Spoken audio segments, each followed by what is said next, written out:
राधे राधे प्यारे भक्तों, शाम सदाशिव चैनल में आप सभी का स्वागत है। आज हम आपके लेकर लिए आए हैं गंगा व तरण की कथा। आइए सुनते हैं। प्राचीन काल में अयोध्या में सगर नाम के एक राजा राज्य करते थे। उनके कोसनी तथा सुमति नाम की दो रानियां थीं। कोसनी के अनुमान नामक पुत्र हुआ, जो सुमति के 60,000 पुत्र थे। एक बार राजा सगम ने अश्वमेध यज्ञ किया। यज्ञ की मूर्ति के लिए एक घोड़ा छोड़ा। इंद्र यज्ञ को भंग करते हुए घोड़े को चुराकर कपिल मुनि के आश्रम में बांध आए। राजा ने यज्ञ के घोड़े को खोजने के लिए अपने 60,000 पुत्रों को भेजा। घोड़ों को खोजते हुए कुपित मुनि के आश्रम में पहुँचे तो उन्होंने यज्ञ के घोड़े को वहां बंधा पाया। उस समय कुपित मुनि तपस्या कर रहे थे। राजा ने पुत्रों ने कपिल मुनि को चोर कहकर पुकारा शुरू कर दिया। कपिल मुनि को समाधि टूट गई। राजा के सारे पुत्र कपिल मुनि को क्रोधिनी से जलाकर भस्म हो गए।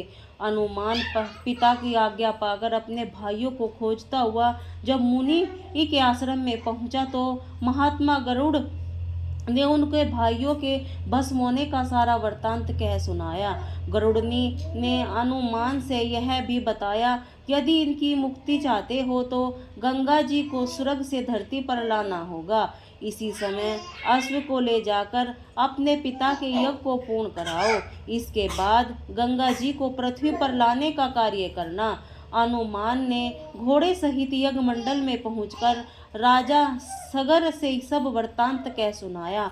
महाराज सगर की मृत्यु के पश्चात अनुमान ने गंगा जी को पृथ्वी पर लाने के लिए तप किया, परंतु वह असफल रहे। इसके बाद उनके पुत्र दिलीप ने भी तपस्या की, परंतु वे भी असफलता मिली। अंत में दिलीप के पुत्र भगीरथ ने गंगा जी को पृथ्वी पर लाने के लिए गोकर्ण तीर्थ में जाकर ब्रह्मा जी को प्रसन्न करने के लिए कठोर तपस्या की। तपस्या करते करते कई वर्ष बीत गए। ब्रह्मा जी प्रसन्न हुए, गंगा जी को पृथ्वी लोक पर लाने जाने का वरदान दिया।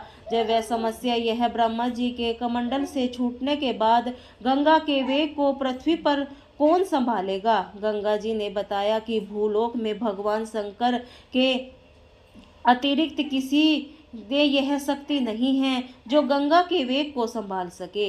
इसीलिए उचित है कि गंगा का वेग संभालने के लिए भगवान शिव से प्रार्थना की जाए। महाराज भगीरथ एक अंगूठे पर खड़े होकर भगवान शंकर की आराधना करने लगे। उनकी कठोर तपस्या से प्रसन्न होकर शिवजी गंगा अपनी जटाओं को संभालने के लिए तैयार हो गए। गंगा जी जब देवलोक से पृथ्वी की ओर बढ़ी तो शिवजी ने गंगा जी की धारा को अपनी जटाओं में समेट लिया। कई वर्षों तक गंगा जी की जटाओं से बाहर निकलने का मार्ग नहीं मिला।